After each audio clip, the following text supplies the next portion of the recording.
Welcome to my Sutodhar kitchen. আবার চলে এসেছি সম্পূর্ণ একটি নিরামিষ রেসিপি নিয়ে। আজকে বানাতে চলেছি সর্ষে বাটা দিয়ে পুঁই শাকের চচ্চড়ি। এটি ভাতের সাথে খেতে খুবই অসাধারণ লাগে। চলুন তার রেসিপিটি শুরু করা যাক। প্রথমে আমি পুঁই শাকটিকে লম্বা লম্বা করে কেটে নিয়েছি।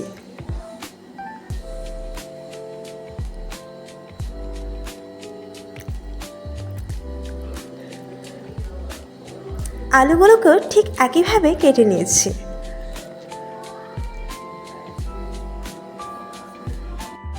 আমি এখানে একটি পেস্ট বানানোর জন্য 3 চা চামচ সাদা সর্ষে দিয়ে দিচ্ছি।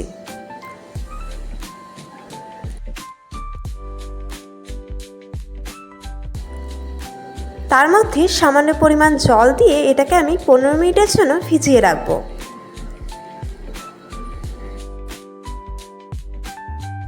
পনেরো মিনিট পর তার মধ্যে 4টি কাঁচা লঙ্কা দিয়ে এটিকে আমি পেস্ট করে নেব। আমি এখানে একটি প্যানের মধ্যে 3 থেকে 4 চামচের মতন সরষের তেল দিয়ে দিচ্ছি।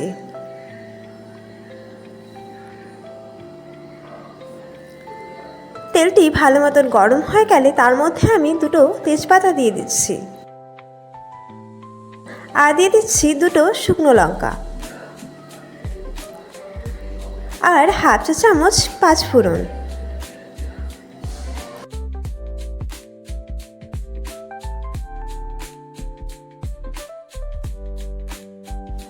ভালো মতো ভাজা হয়ে গেলে তার মধ্যে আমি কেটে রাখা আলুগুলোকে দিয়ে দিচ্ছি।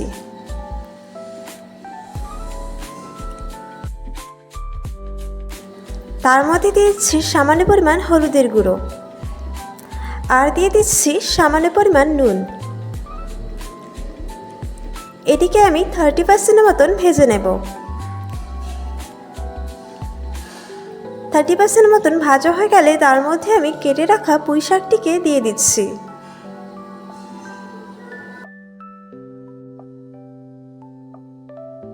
আর দিয়ে দিচ্ছি স্বাদ মতো নুন আর সামান্য পরিমাণ হলুদের গুঁড়ো। বেটে রাখা পেস্টটিকেও তার মধ্যে দিয়ে দিচ্ছি। মিক্সির মধ্যে লেগে থাকা মশলাগুলোকেও ধুয়ে তার মধ্যে দিয়ে দিচ্ছি। এটিকে আমি ভালো করে মিশিয়ে নেব।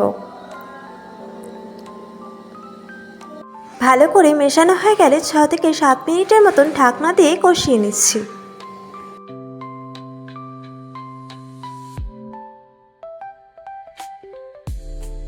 মাঝে মাঝে অবশ্যই নাড়াতে হবে, না হলে নিচ থেকে লেগে যেতে পারে।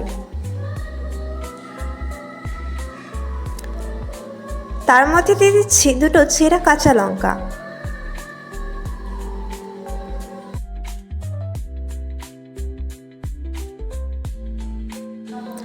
মশলাটি ভালো মতন কষানো হয়ে গেলে তার মধ্যে আমি পরিমাণ মতন জল দিয়ে দিচ্ছি। এটিকে ভালো করে মিশিয়ে নিচ্ছি। ভালো করে মিশিয়ে ঢাকনা দিয়ে আবারও 2 থেকে 3 মিনিটের মতন ফুটিয়ে নেব।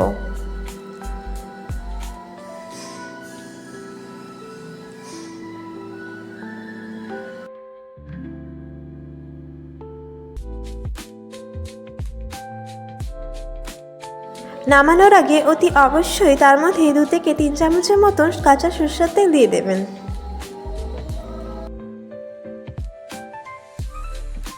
ভিডিওটি যদি ভালো লেগে থাকে তাহলে অবশ্যই সাবস্ক্রাইব করতে ভুলবেন না। পুরো ভিডিওটি দেখার জন্য ধন্যবাদ।